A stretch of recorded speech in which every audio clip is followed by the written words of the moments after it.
S pomočjo evropskih sredstev v okviru projekta Kursko Lapis so se namreč pred nekaj meseci lotili urejanja in opremljanja kopališča. Večina del je že opravljenih. Je igrišče za odbojko, igrišče za balin plac, obnavlja se tudi plošča za metliški tenis, bo zdaj v kratkem obnovljena.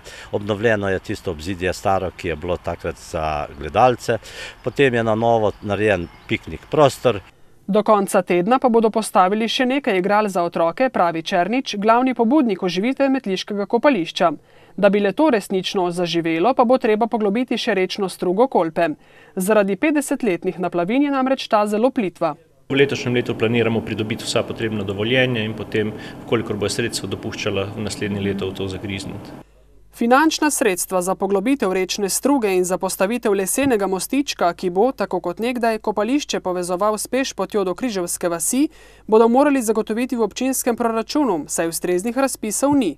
Mogoče bomo kaj glede čezmejnega sodelovanja s Hrvaško lahko prijavili, ampak zaenkrat še ni nič takšnega.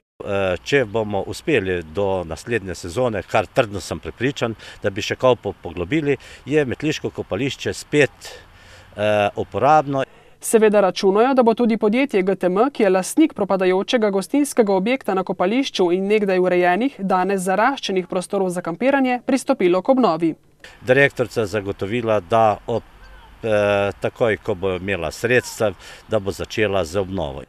Do takrat pa bo obiskovalcem na voljo šotorišče, ki je, tako kot kopališče, v lasti metliške občine. Prijetna senca, igrišča in igrala ter čista reka Kolpa, saj je kanalizacija iz Križevske vasi ne onesnažuje več.